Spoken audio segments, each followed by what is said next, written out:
All right, that was something to say the least. I can't necessarily say that was in any way a great race. That was honestly, it was a shit show. There's no other way to go about it. It's past 1 minute in the stream, so YouTube can't ding me for that. But before we get into anything, uh, I would like to thank a few people who, before the stream or just now, have helped out. Uh, Crash the Hedgehog 91, thank you for the 5. Welp, the best way I can describe this race is like eating at Long John Silver's. Disappointing, soggy, and leaves a bad taste in your mouth. That is accurate. Okay, I think I'm going to go with that one. Crash the Hedgehog 91 has the accurate description of what this race was like tonight. Thank you to Eric Core for the being a member for a month. I appreciate it a ton. Saying Carson host of ours, Ty Gibbs, was somehow worse. We will talk about Carson tonight. Again, I am a big fan, person to person, of Carson, but what he did tonight, I was not a fan of whatsoever. And it needs to be addressed by him and those around him. And then thank you, Eric W., for gifting 10 more memberships. By the way, based on the way it's going, all of you who are members now, you can see the members-only stream this Thursday night, I believe at 7 o'clock, April 20th, I think it is. We will be watching the 1992 Hooters 500. So thank you guys all for that. But, guys, let's and gals, let's get into this race. That was bad. I mean, the racing itself was mediocre, but just because of how it was run, that race was bad. Any other super chats come in or any other comments, I will read. I promise I'll read those after we get through what happened here tonight. But let's read a little bit. I'm going to be reading from my computer on this one because I didn't want to take the time to write all of it out on my piece of paper. I don't have many notes, so let's just go. Let's go. This race was 124 laps long with 6 cautions, 3 leaders with 2 lead changes.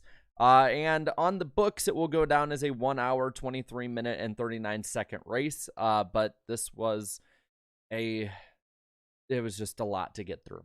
It was a lot to get through overall. But looking at the finish of the 2023 Long John Silver's 200, we have Corey Heim, the winner, then Busch in second, Zane Smith in third, fourth, Majeski, fifth, Tanner Gray, then Rhodes sixth, Matty D seventh, Taylor Gray in eighth, solid run for him. Is it Swalwich, I think, had a great save during this race. And comes home ninth. Purdy rounding out the top 10. Nick Sanchez 11th. Ross Chastain 12th. Then you got Garcia in 13th. Enfinger 14th. Eckes 15th. Wright in 16th. Hill 17th. Dean Thompson 18th. Howard 19th. And Haley Deegan finishes out the top 20. Jones in 21st. Holmes in 22nd. Boyd 23rd. Is it Villarreal? I apologize. Memphis is his first name. I like that. 24th. I apologize. I'm not good with names. And then 25th, Raja Caruth. Crafton 26th. Then Tyler Ankrum finishes out those on the lead lap. Now, the next 3 were 1 lap down. Honeycutt in 28th. Schaffer, I don't know which way you want to say it, but 29th. And Daniel Dye 30th. 2 laps down for Friesen. Lawless Allen, Massey, and then I think 2 or 3 down. I think it was 2 down for Carson Hocevar after the penalty. Brad Perez brings it home 35th, 6 down, and then Malazi? There's so many different names that pop up in the Truck Series. Finishes last, 8 laps down, I believe. That was I don't think any of those trucks were off track. They might have been towards the end, but I don't think so. We'll have the finishing order up top on top of the streaming schedule for this week, so be sure to reference that as we go on. But yeah, looking at what you guys are saying in the comments, we don't do let's see. Yeah, trucks won't return till Kansas May 5th. I might actually be at I actually not might. I will be at that race. A little bit of an announcement here. have it on the calendar. So I'll be doing stuff all this weekend, Talladega, Dover, but I'll be at Kansas, Darlington, and the All-Star race. So there might not be post-race streams or as many in May, but we will have a lot finishing April and start of May. It's just, well, I'm going to be at the track. So if you see me, say hi. But I'm going to make a poll on this one. We do not do a poll for the truck race, but what did you think of the race? We don't do it, I should say, in the community tab. But what did you think of the truck race? And I'll put positive, lukewarm, meh, and terrible. Let's go with some different ones that we don't normally do. So there you go. What do you think of the truck race? There's the poll. Answer me, poll. But anyway, let's get into the way this race went. And this race went by being delayed at the start. Kind of like the stream today. Had a little bit silence, waiting for it, all that good stuff. But then they went with some wet weather tires that they basically rode around for the race, drying the track off with, and raced on damp tires. Now, I know that NASCAR said they were going to go with a damp tire, or a damp running tire only package. They weren't going to go nuts with it and all. But still, it's just, I mean, I get wanting to have that to speed up the process, and it did. And we probably would have not finished this without it, just because they did get racing earlier, all that good stuff, yada, yada, yada.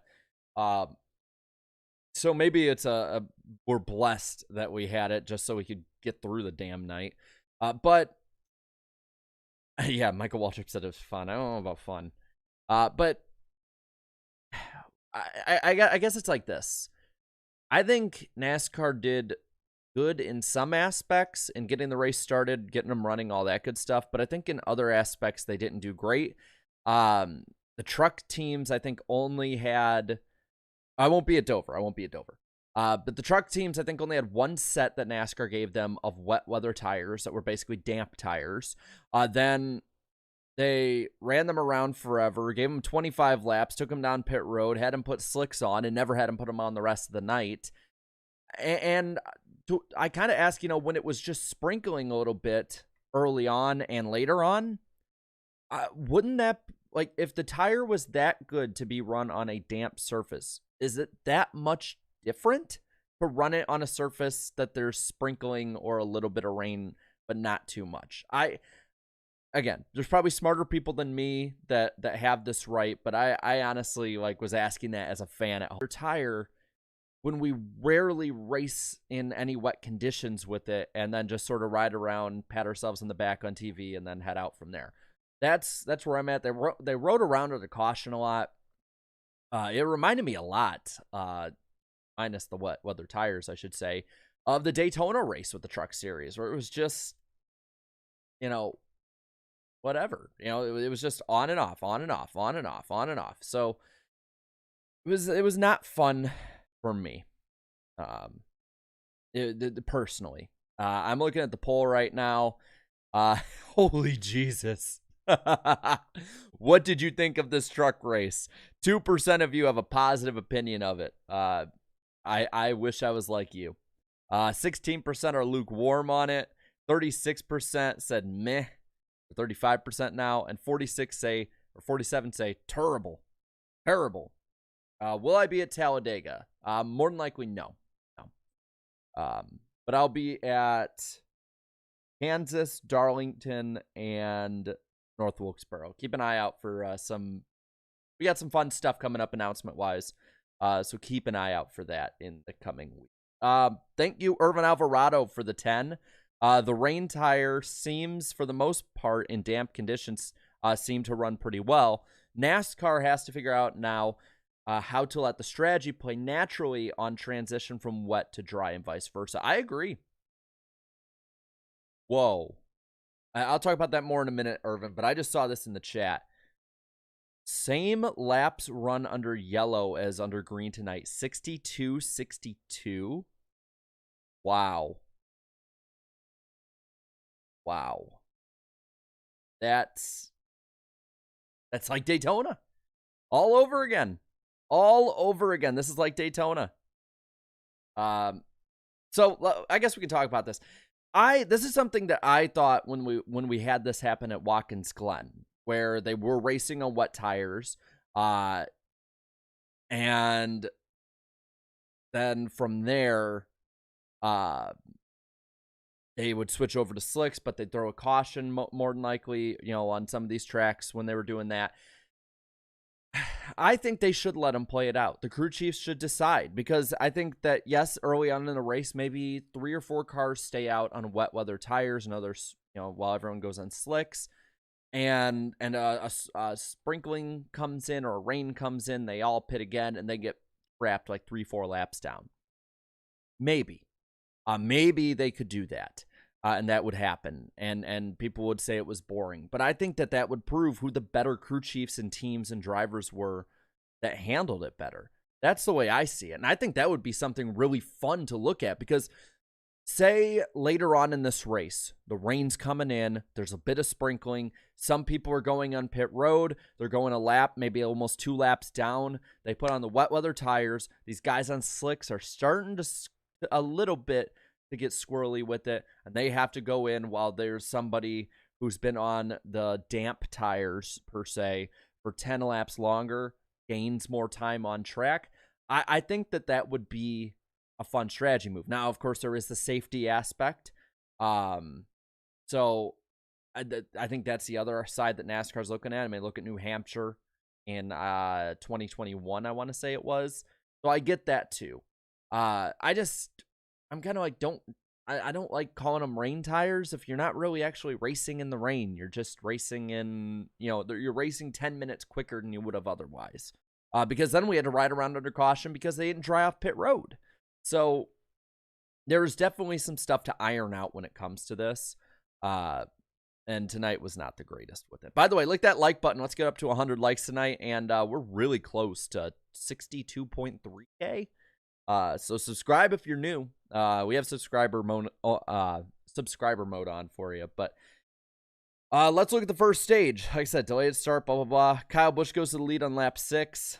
Comp yellow, no issues at 25. I honestly thought the racing wasn't that bad. And then stage 1, Corey Heim gets that stage. Second one comes out. They stay under yellow. You get the red flag again that comes out. I don't know how long it was. I don't really care. I didn't want to keep track of it while I was there. You have the restart, and it really turned into, for the majority of the night, yes, Kyle Busch was in the top 3, but it turned into, let me see. I see there's one more. Thank you, Ed Martin fan for life, for being a member for a month, saying, still not sure what I just watched. I agree. But, looking at it from a honest perspective, it was Zane Smith versus Corey Heim. Busch couldn't keep up for the most part, and the only reason he finished second was because of the restarts and shoes and everything. So they go kind of play this game back and forth. You have some spins with Daniel Dye, Friesen with a flat tire brings out a caution. But it's Heim was running away with it, and it was just Kyle Busch and Zane Smith dancing for second back and forth. Heim wins again. Actually, in the first and second stage, the same top 3 was run each time. Heim, Busch, and Zane Smith. On the final stage, you have a restart in lap 105. Heim, Zane, Busch again. You have the great save by Swalich. You have a Daniel Dye spin again on lap 111. Restart comes on lap 116. And we have the thing we're going to talk about probably most about this race than anything. Carson Hocevar going down the backstretch. Did have a flat tire, but tries to intentionally crash somebody on the backstretch while also having a flat tire, and only gets 2 laps kind of parked. What are you doing? That's what I have to ask. Like, what are you doing? Doing that. 1, with the race coming down like that. That's just stupid. But 2, why are you trying to intentionally wreck somebody back in front of the field like that? I just don't like that. Again, I like Carson as a person. Like, talking one-on-one with him, DMing him, he's a great guy. But on the track, he does some of the dumbest things. I mean, the stopping on the track at Talladega, I was there for that. That was bad. You know, intentionally crashing. No, I don't think he did, and I don't think it was intentional at Texas what he did. I think it was racing for the win. But that's just egregious. And I want to read for you really quick what Denny Hamlin said. I'm not going to share it on screen because I don't have the I don't want to fit it to the screen right now, but he tweeted about a half hour ago, what's wrong with that kid? Well, I don't know if Denny's at the track right now, but if he is, maybe you should talk to him. I don't know what it would do, but that's major. And I think personally, and y'all can disagree with me or agree with me if you want, I think that Hocevar should have been honestly parked for the race. There needs to be a message sent to him that this can't be accepted, personally. But I'm going to engage with you guys on this with a poll. What should Hocevar's penalty have been? If I can spell penalty right. I apologize. And we're going to put a few options down. No penalty. Boys have at it. 2 laps. NASCAR's penalty. Or actual penalty, I'll put. My God, I can't spell penalty tonight.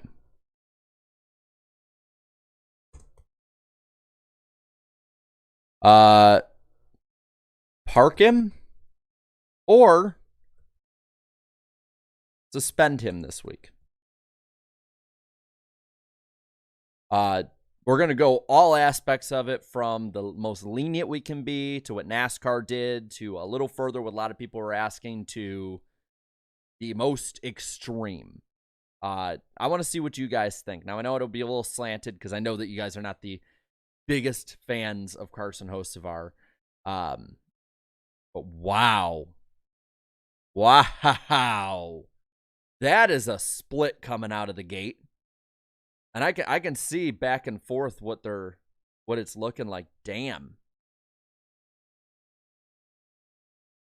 Yeah, I mean, I'd say at the least it should have been parking. Personally. Especially since we knew the race was probably going to be over pretty quick. Send the message. You get a last place finish for a dumb move like that. But looking at the poll right now, 8% say boys have at it. Quickly going to 7. 21% like the actual penalty. And right now it's going back and forth between park him in this race or suspend him a race. Very interesting. I mean, you know, I'm looking in the chat right now. Jar Jar saying 2 race suspension. I see Young Money is using the Landon Castle quote. Timmy Wolf says points penalty also.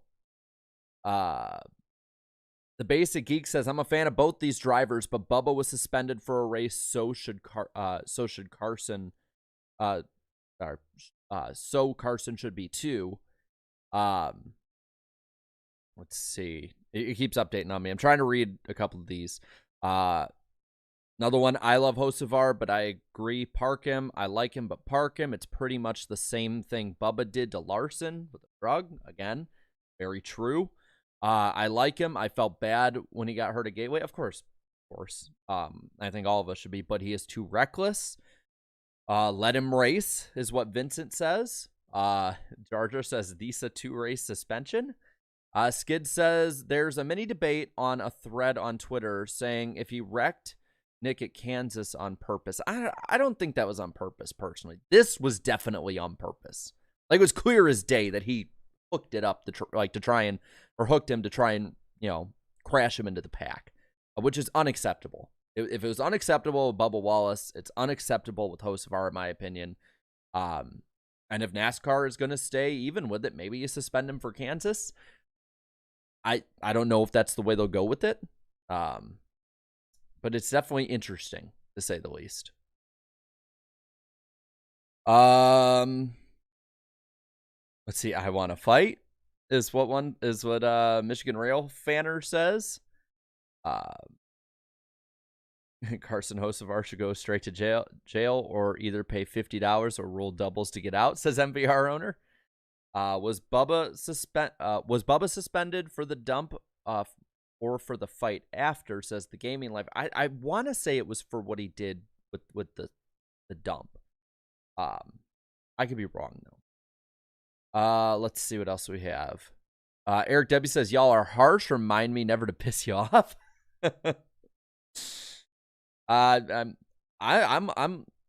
again, I definitely think the parking part, in my opinion, is what it should have been. I mean, people bring up a good point though with Bubba to be consistent, same penalty to him for a 1-race suspension. I wouldn't take it off the table. At the very least, I think he'll get a points penalty for altering the finish of a race. Because let's be real, like I said, Zane Smith was better than Kyle Busch, and I think he would have got by him or at least given him another shot to, and maybe gotten a shot at the win had they went green a little longer. I mean, we have a host of our fans saying park him in here. We have a couple. Yeah, Noah Coleman tonight, IRP, Las Vegas, Talladega, not to mention Charlotte and Texas. Again, I agree with you, both racing deals. But Noah says, I want to like Carson, but this has gone far enough. I agree. And I think he's a really, really talented driver. And I think when he gets this under control, he's going to fly up through the ranks. And I think he'll win a little bit more. But yeah, you can't. I don't think you can do this. Han Solo 989 says you can't compare this to Wallace Larson because the tracks are so different, though. Penalties ought to be harsher at bigger tracks. I see where you're coming from on that one. I think that is a valid debate that can be given to it, a valid side of it, because they were going probably, 170, 180 when Bubba turned Larson up the track. Whereas here, I guess you could say they're going about, maybe 190, maybe between 90 and 100, a little more or less. But I think it's what's been going on beforehand that might lead it to be a similar penalty on Hocevar. That's at least kind of where I see it too. I think they should have parked him for the race, personally. At the very least, I think they should have done that. I think 2-lap penalty was basically the same result. He just rode around. I mean, maybe it was more of a penalty to stay in this race, to be honest. But we're going to end the poll here. The results are, let's see, where'd it go? It'll eventually pop back up. All right. So the results are this: 38% say that they should have parked him for the race. 29% say after this they should give him a 1-race suspension. Sorry, not 29. I was reading percent. 29% say suspend him for 1 race after this. 20% agree with the actual penalty, and 11% say boys have at it, which is actually very topical as it leads into Matt's super chat here for 5, saying NASCAR lost the boys have at it with the Denny penalty.